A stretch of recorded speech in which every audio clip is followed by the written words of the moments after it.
Syekhana Muhammad Khalil bin Abdul Latif bin Hamim bin Abdul Karim bin Muharram lahir pada tanggal 9 Safar 1252 Hijriah di Bangkalan, Madura. Sebelum jatuhnya penjajahan Belanda, Bangkalan berada di bawah kekuasaan Sultan Yusuf bin Abdul Qadir Panembahan XII dari Raja-Raja Madura. Syekhona tumbuh di lingkungan yang religius. Pada masa kecilnya, ia banyak belajar kepada ayahnya, yaitu Kiai Abdul Latif, termasuk belajar membaca Al-Quran dan menghafal berbagai macam kitab matan dan risalah dalam bidang ilmu yang berbeda-beda. Syekhona Muhammad Khalil melanjutkan pengembaraan mencari ilmu kepada para ulama di dalam negeri, seperti Kejangaan Bangil, Kelangitan, untuk mengaji kepada Kiai Muhammad Nur, ayah dari Kiai Muhammad Saleh, menjadi santri di pesantren Pungah Gresik. Selain itu, dirinya juga banyak mendalami ilmu agama kepada Syekh Abdul Ghani Al-Bimawi di Bima dan Surabaya. Dalam catatan Syekh Yasin Al-Fadani yang menukil dari Sayyid Salim bin Jindan, di usia yang ke-9 tahun, Syekhona menuntut ilmu ke Haramain. Di antara guru-gurunya ialah Sayyid Ahmad Al-Hulwani, Syekh Hasbullah Al-Maki, Sayyid Umar Baragab, Sayyid Husain Al-Habsyi, Sayyid Ahmad Zaini Dahlan, Syekh Nawawi Al-Bantani, dan Syekh Ibrahim Al-Bajuri. Pada usia 13 tahun, Syekhona kembali ke Madura dan lalu pulang pergi kembali ke Mekah untuk menuntut ilmu hingga 7 kali dalam kurun waktu sekitar 30 tahun. Guru-guru lainnya selama di Mekah antara lain Syekh Abdul Hamid Asy-Syarwani yang menghasyiahi kitab Tufah untuk memperdalam mu'allafat Imam Ibnu Hajar Al-Haytami, Syekh Muhammad Al-Minsawi dalam hal qiraah, dan Syekh Muhammad Murad bin Abdullah Al-Ghazani dalam hal tarekat.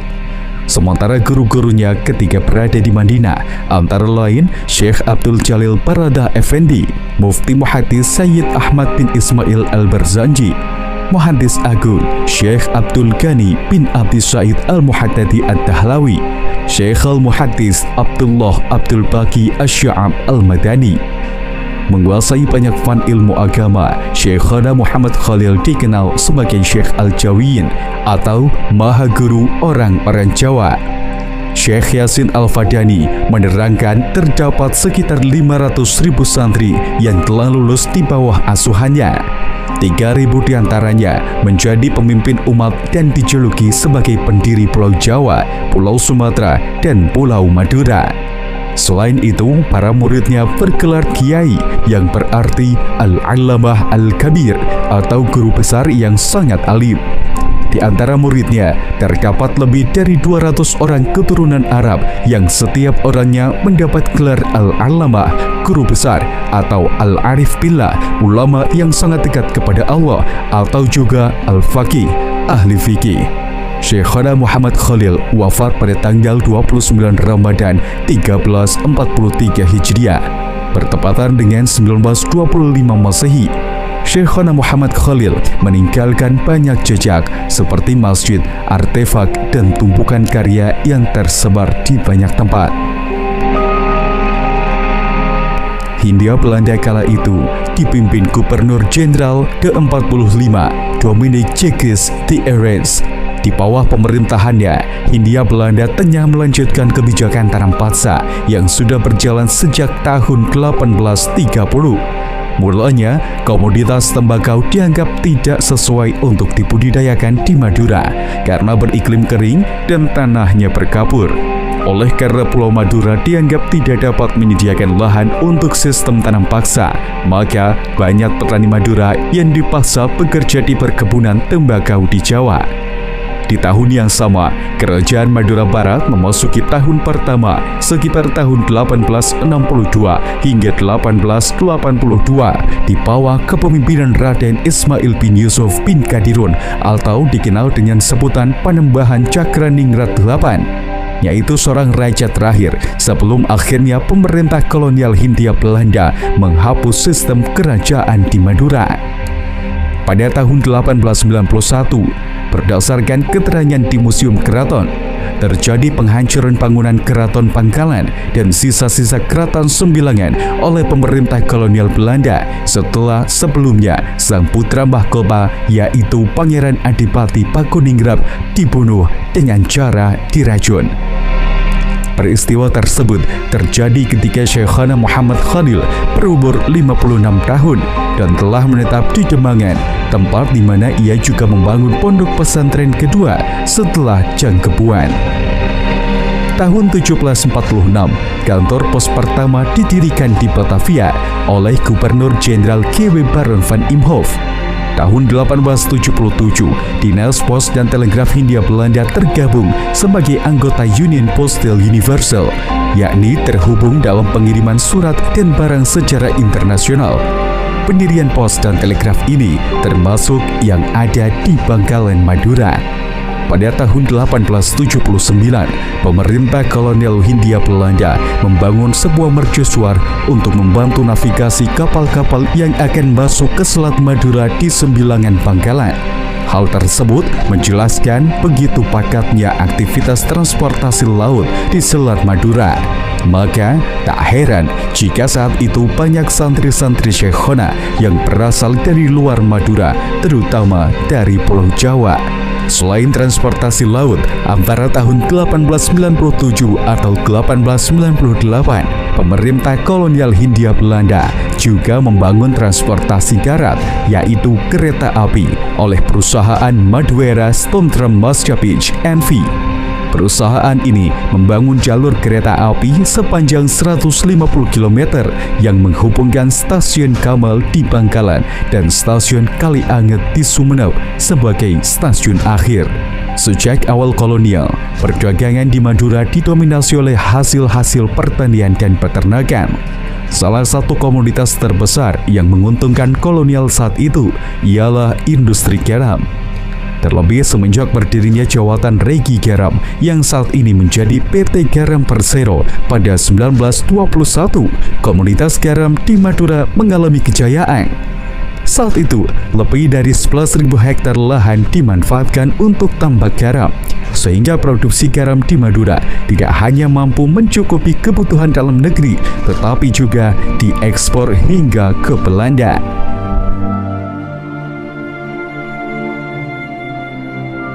Tidak hanya ratusan ribu, bahkan jutaan murid dan santrinya yang menjadi peninggalan Syekhona Muhammad Khalil Bangkalan. Berbagai jejak telah ditinggalkannya sebagai warisan yang akan selalu hidup di tengah masyarakat. Di antara warisan lain yang menjadi peninggalan Syekhona Muhammad Khalil ialah masjid yang didirikannya. Hingga saat ini terdapat 10 masjid yang terkonfirmasi didirikan oleh Syekhona Muhammad Khalil. Masjid-masjid ini terletak di tempat-tempat strategis seperti di jalan raya dan di wilayah pesisir. Dimulai dari Masjid Banyuajuh, Desa Lajin Arosbaya, masjid yang diberi nama Aum Ammar Syekhona Muhammad Khalil ini didirikan pada tahun 1324 Hijriah dan sudah berdiri sekitar 122 tahun yang lalu menurut hitungan Hijriah. Dari Masjid Banyuajuh ke arah utara sekitar 12 km terdapat Masjid Syekhona Khalil Pulukagung yang dibangun kisaran tahun 1910 hingga 1912 Masehi. Terletak di akses utama Jalan Pantura di Kecamatan Kelampis, tepatnya di Desa Pulukagung. Masih ke arah utara, tepatnya 22 km setelah Masjid Puluk Agung Kelampis, tepatnya di Desa Telaga Biru Tanjung Bumi. Masjid ini bernama Masjid Al-Mubarok, dan di sekitar sini juga terdapat sebagian peninggalan Syekhona, di antaranya berupa rumah, mushola, dan perahu. Selanjutnya, 17 km dari Tanjung Bumi ke arah utara, terdapat Masjid Jami' Syekhona Muhammad Khalil yang berada di area pesantren Membaul Ma'arif, Dusun Pogolan, Desa Montor, Kecamatan Banyuates. Masjid yang dibangun pada tahun 1334 Hijriah atau sekitar 1915 Masehi ini mengalami 2 kali renovasi. Pertama di tahun 1970-an dan kedua pada tahun 2004. Di area ini juga terdapat peninggalan Syekhona berupa rumah dan pakaian yang masih dijaga dengan baik. Bergeser ke sisi selatan Bangkalan, kita akan menemukan masjid yang didirikan sekitar tahun 1914 Masehi, tepatnya di Desa Pilapora Soja. Pada halaman masjid terdapat sumur peninggalan Syekhona Khalil yang masih dimanfaatkan oleh masjid dan warga sekitar. Sekitar 5 km lagi ke selatan, tepatnya di Desa Kelean Soja, terdapat sebuah masjid yang di gerbangnya memuat ornamen lukisan kaligrafi Arab bertulis Masjid Syekhona Muhammad Khalil Nurus Solihin. Lalu kita beranjak lebih jauh, terdapat sebuah Masjid Syekhona Khalil Lapang Baru. Di sini juga tempat kediaman istri Syekhona Muhammad Khalil, yaitu Nyai Mezi. Masjid ini mengalami pemugaran di zaman Kiai Khalil Yasin Kepang dan direnovasi oleh Kiai Amin Khalil Yasin sekitar tahun 1991 Masehi. Masjid di kecamatan yang sama, masjid ini berada di desa paling utara Kecamatan Labang yang sudah ada jauh sebelum zaman Syekhona Khalil. Pada tahun 1909, Syekhona Khalil mengaktifkan masjid ini sekaligus melakukan pemugaran dan renovasi. Selanjutnya di wilayah pesisir, tepatnya di Desa Tepul, Kuanyar, terdapat sebuah Masjid Syekhona Muhammad Khalil yang berdiri persis di pinggir laut lepas. Terakhir, yaitu Masjid Syekhona Muhammad Khalil Jengkebuan di Bangkalan Kota. Lokasinya berada di pesantren pertama yang didirikan oleh Syekhona. Saat ini, masjid tengah mengalami renovasi.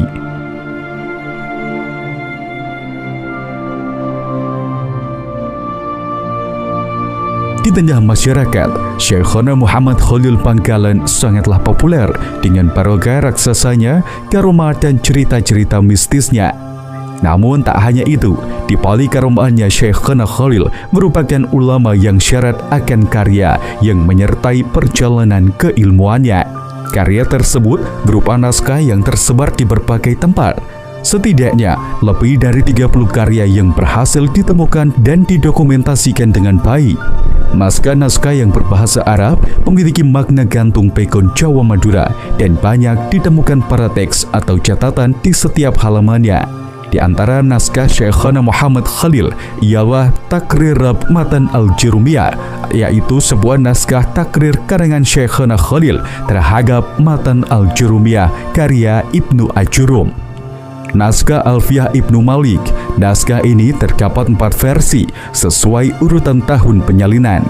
Pertama, naskah ditemukan di Gelambah. Kedua, naskah Alfiyah Pasar Kapoh. Ketiga, ditemukan di Dusun Mancengan, Modung, Bangkalan. Keempat, naskah Alfiyah yang ditemukan di Desa Melonggo, Jepara. Naskah Asilah fi Bayanan Nikah yang disalin oleh muridnya Kiai Ahmad Kusyairi Pasuruan. Adapun bentuk narasi teks naskah berupa tanya jawab tentang ilmu fikih dengan spesifikasi bidang pernikahan.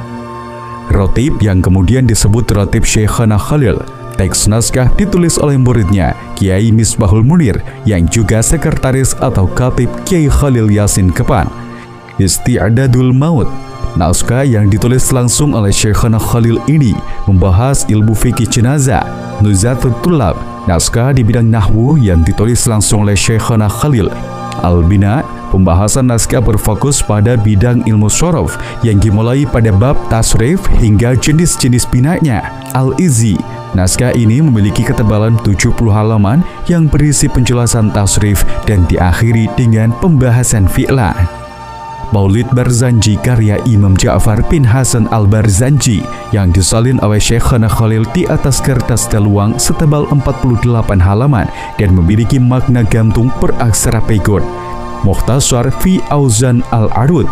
Teks di dalamnya berisi pengetahuan mengenai ilmu arud, khususnya mengenai bentuk-bentuk metrum atau wazan syair Arab. Hubbil li Sayyidina Muhammad, yaitu kumpulan syair Arab pujian. Lamiyah Ibnul Wardi merupakan teks karya Imam Zainuddin Abi Hafaz Umar Al-Wardi.